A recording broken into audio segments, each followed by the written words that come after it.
proseguimos estas 12ª jornadas CCN-CERT que llevan por lema ciberseguridad hacia una respuesta y disuasión efectiva. Y recordamos que podéis seguir estas ponencias a través del hashtag 12ª jornadas CCN-CERT.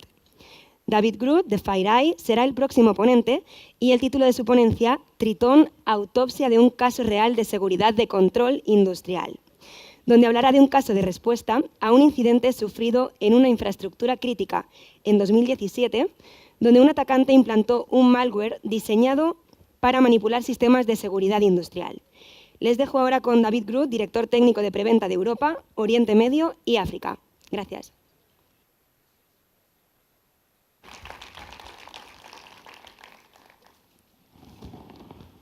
Hi, good morning, everybody.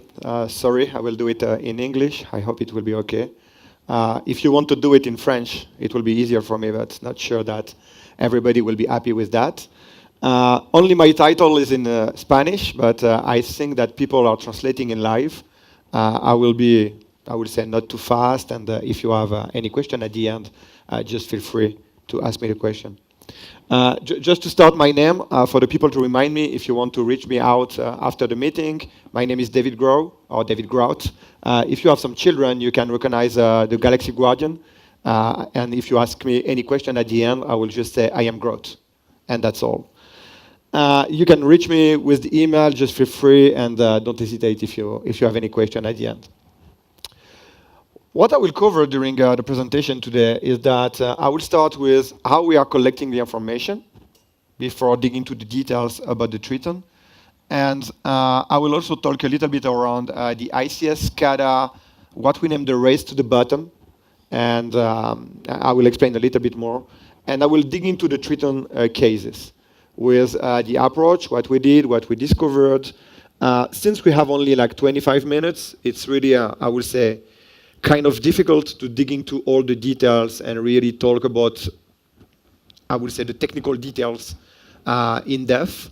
But at least I will give you some inputs and some comments. And if you need more information, at the end of the presentation, you have a lot of links with all the blogs and communication and documentation that we provided to our customers. Some of the information that I will use are not public yet, or let's say they are only accessible through subscription, specific subscription that you need to have. If you are interested to get access to the report, just reach me out, send me an email, and I will send you the report. First of all, to start a little bit to give you a global idea around what we are doing and how we are doing it. I will not spend like a lot of time talking about the FireEye company and all this kind of stuff. I just want to highlight the way that we are collecting the information.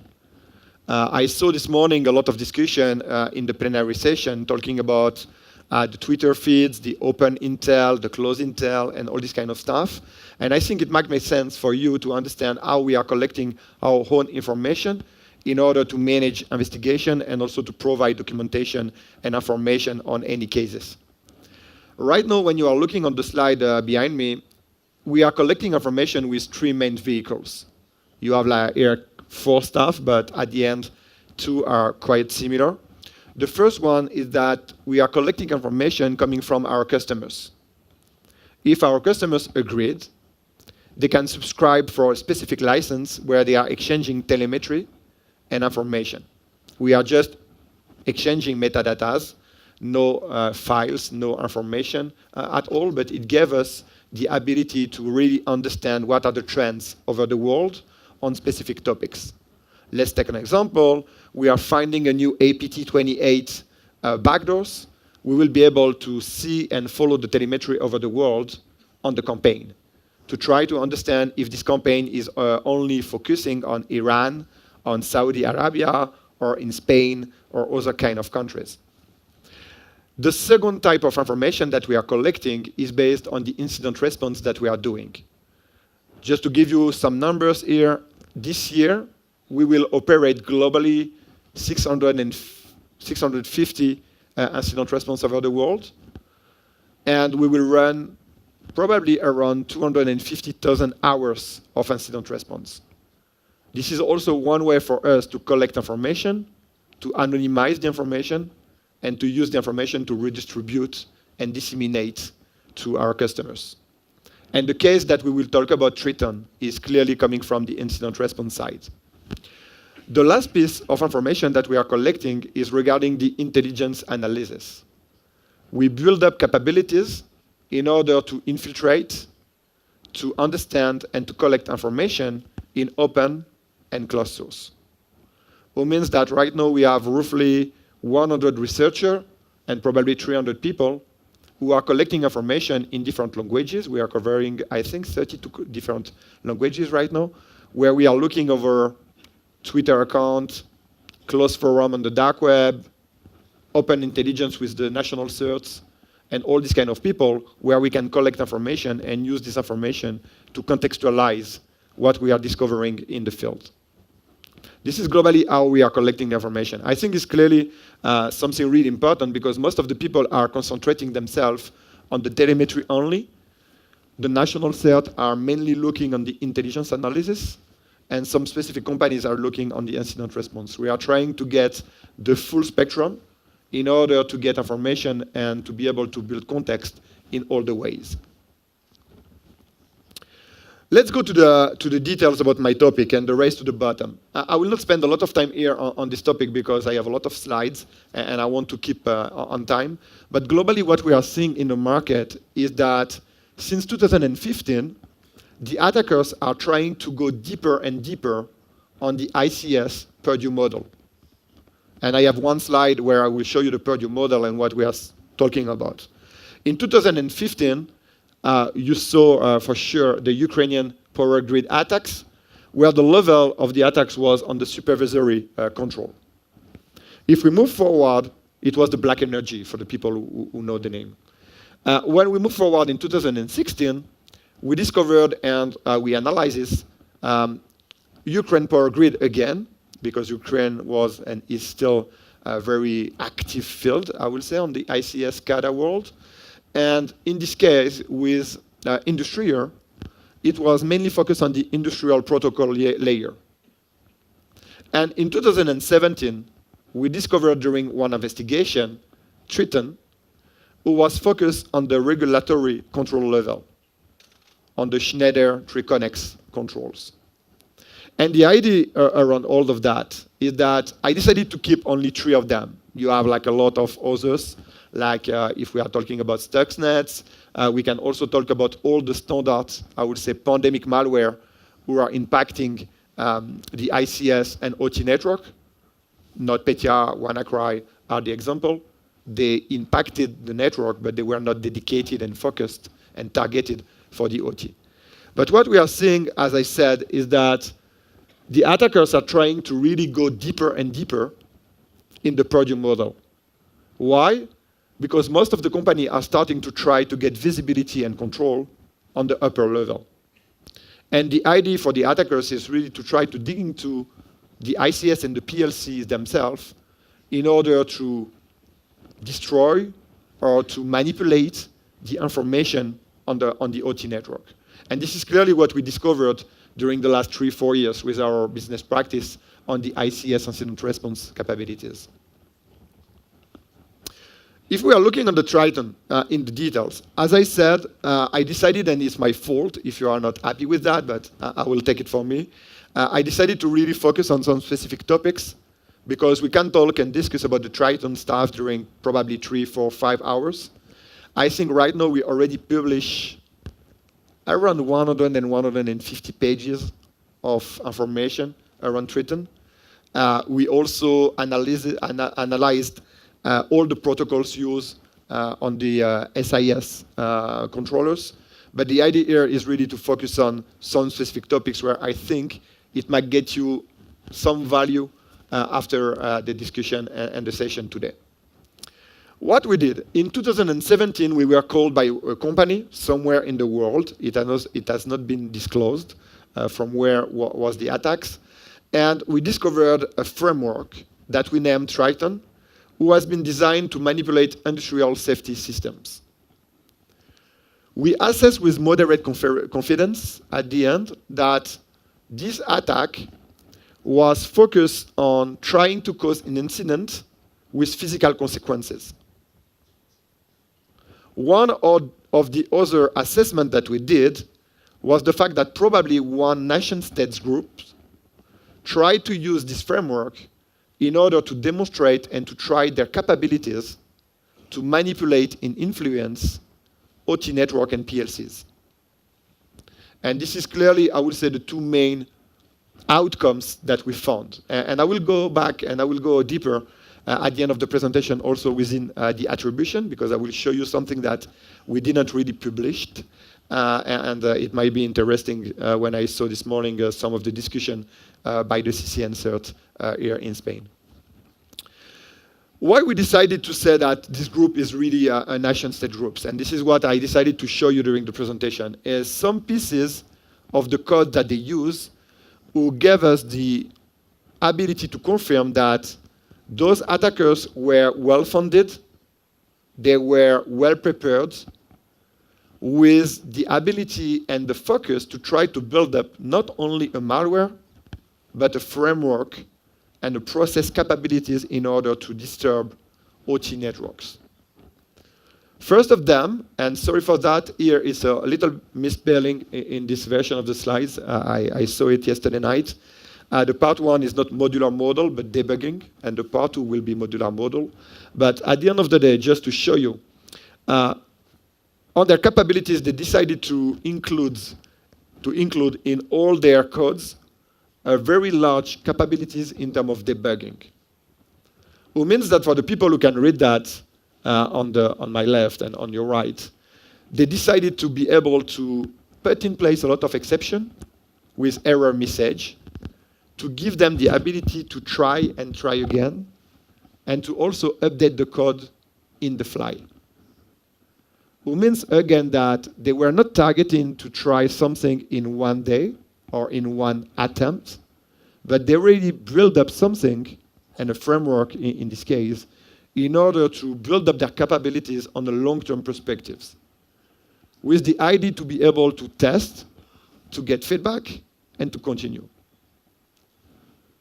It might be strange for you saying that, what? The guys are trying, they are coming back, and all this kind of stuff. The reality for most of the people in the room, I'm pretty sure that you are working on the OT and on the plant in the field.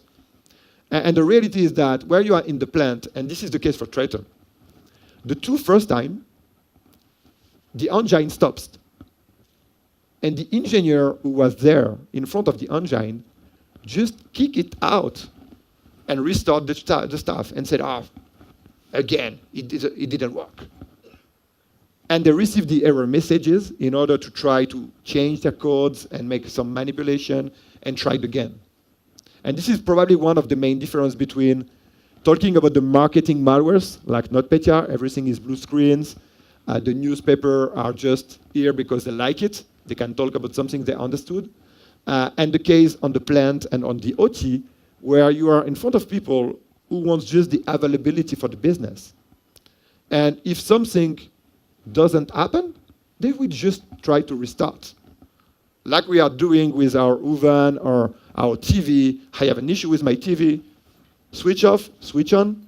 I will not think about like a cyber crisis, something. The second one is the modular stuff. This is the small misspelling here. And when we decided to investigate and when we were called by the customer, we decided and we found a lot of different library, and specifically a library.zip with a lot of different codes who were developed in Python. And we discovered that they built up the capabilities in a framework approach.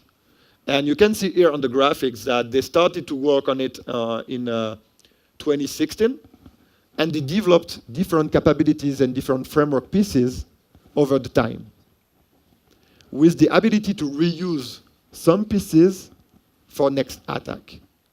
This is also where we decided to assess that those people were trying to build up a kind of proof of concept, and they were using this plant as an exercise plant. What I mean by that?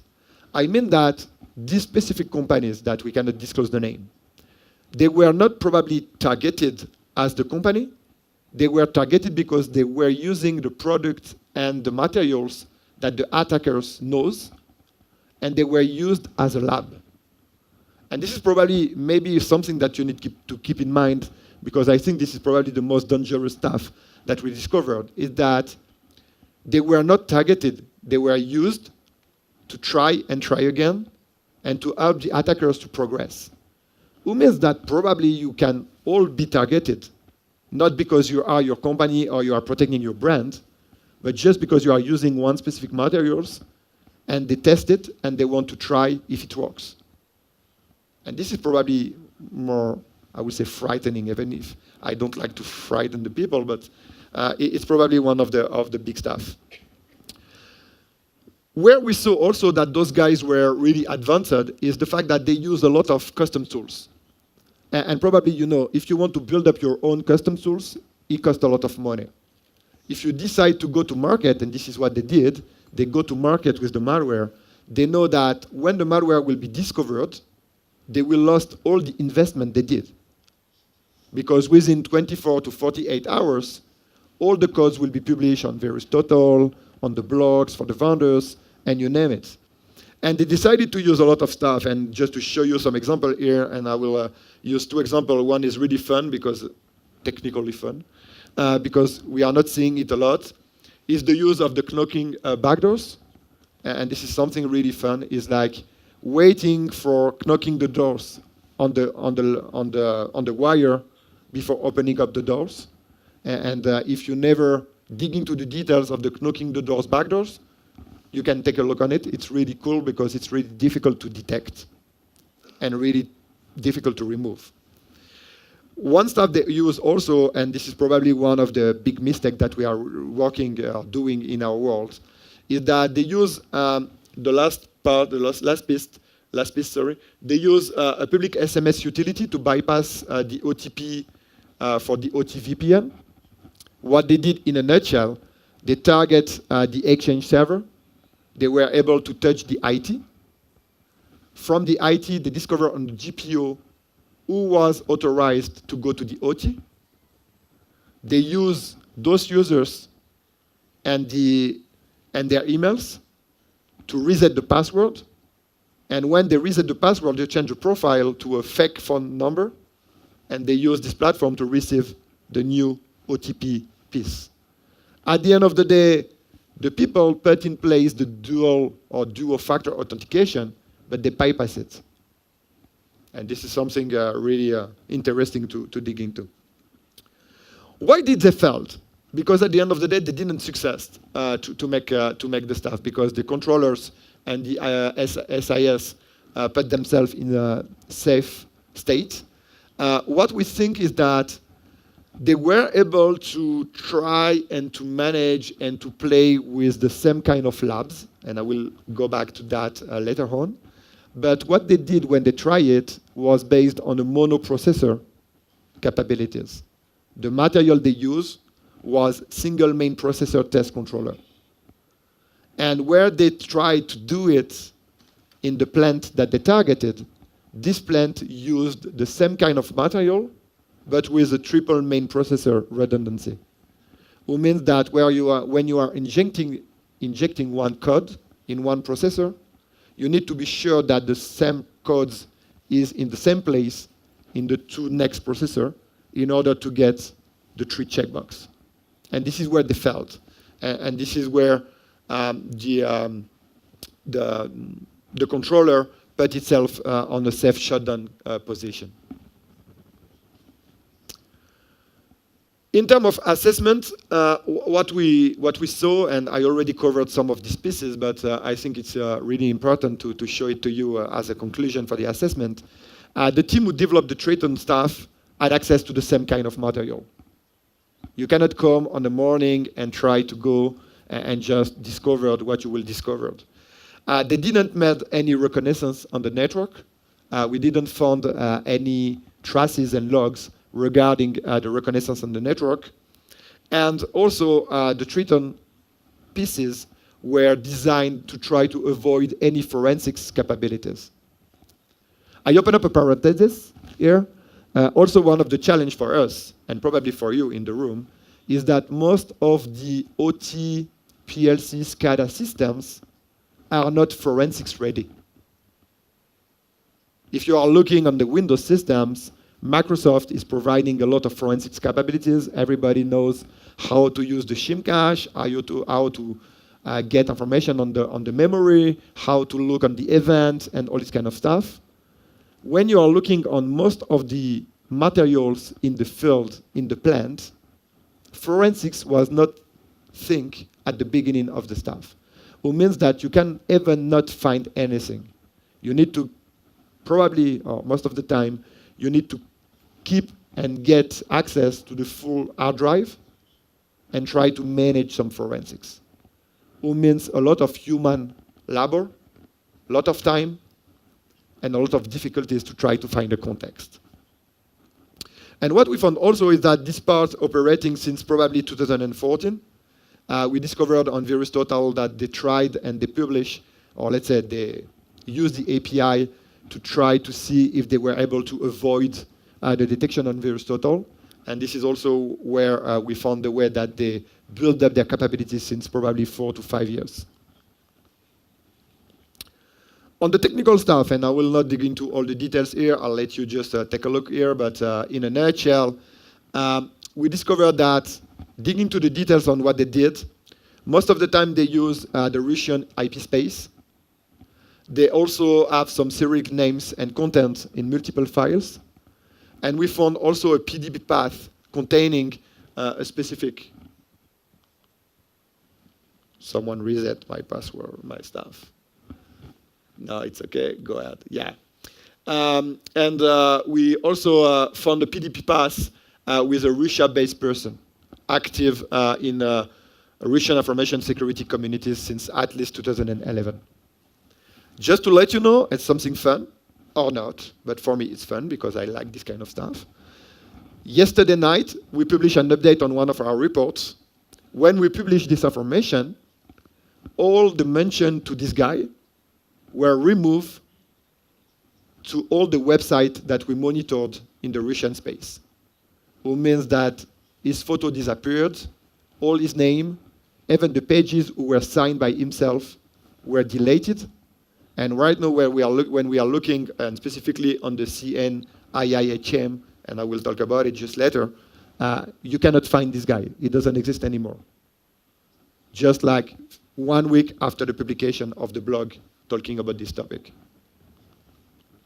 On the conclusion, like I said, we assess with high confidence that the intrusion around TRITON was supported by the Central Scientific Research.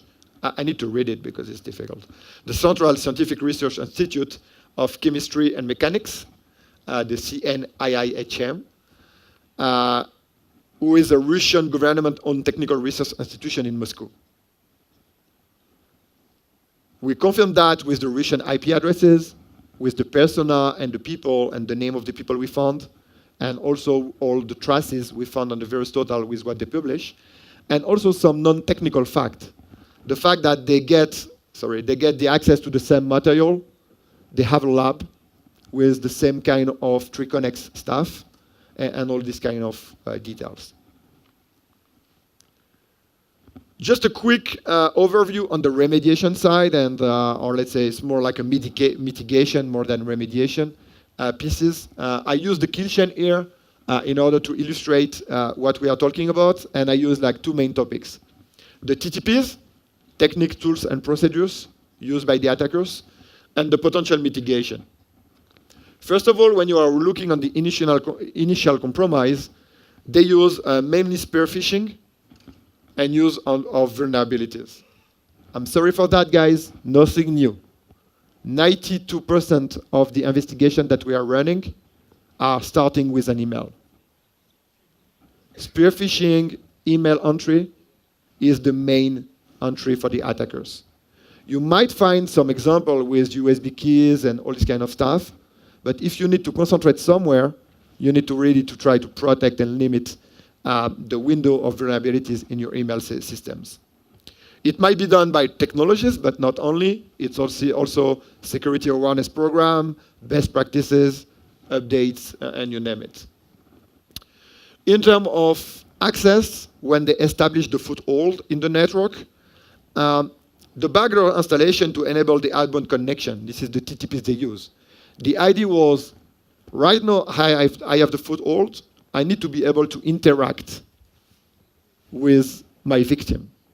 And to interact with my victim, I will use knocking doors, backdoors, like I said before, specific backdoors, and all this kind of stuff.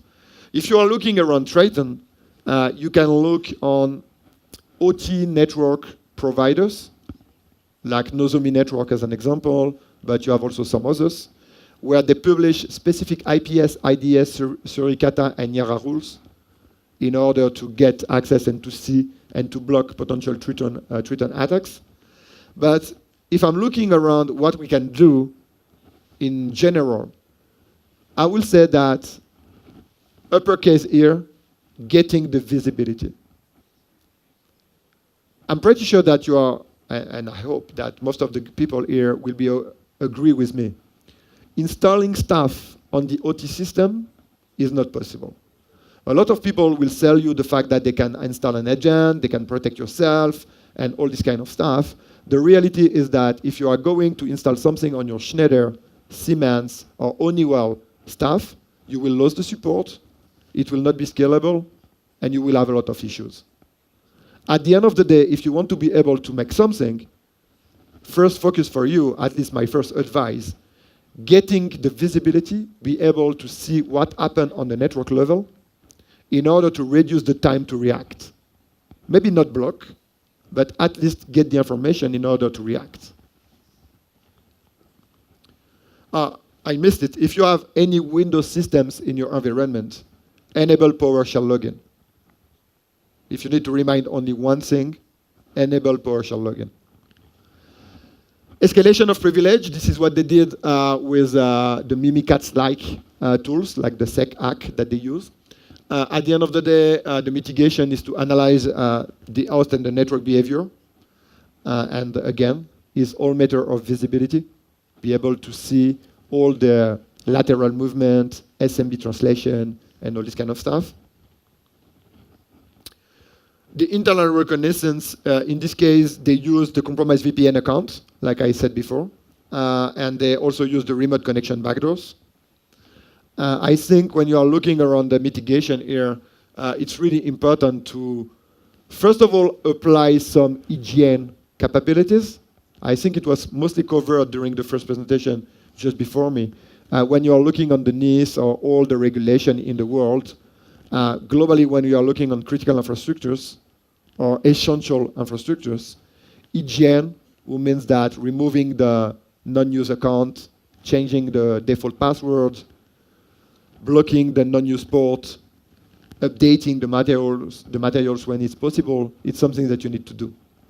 And again, the management of the user right access is really, really important. On the lateral movement, in this case, we discovered that the network segregation was not really good. It was on the paper, but not on the reality. In this specific case of TRITON, we found a dual home computer. And the reality and the real life, just because it was easier for the guy who managed the stuff. It was easier for him to get one single computer with 2 firewall or 2 network cards and be able to jump from the OT to the IT than just use 2 different pieces. And unfortunately, we are just human, and the people are going to the direct direction. Which means that if it's most difficult to use 2 pieces, they will use 1. And at the end, it was one of the case here. And this is where we said also that it's really useful to use unidirectional gateways. You have like a firewall, unidirectional firewall like Waterfall as an example. And also to continue to get visibility. Again, visibility is really key when you are talking about the OT. If you are not able to understand what happened in your network, who is communicating with you, who, and how, with which kind of behaviors, and be able to apply, even not machine learning, just knowledge around the communication is something that you need to put in place in order to get more information. I'm just like 25 seconds before the end of my presentation, which means that I was really good. Yeah. Some documents that are accessible through a specific subscription, like I said. Here you have all the link. I think that it will be published somewhere. If not, just take a picture. If you need a picture of me, just let me know. You can find information. The 3 first links are fully available and open. The 2 seconds, or the 2 last, the intelligence report, are coming from our iSight Intel portal, where we are delivering Intel to our customers. If you need to get access to those reports, please send me out an email, david.grew@fireeye.com, and I will be pleased to share the report with you. Thank you very much. We have sometimes, if you have any question or if you haven't, just applause me.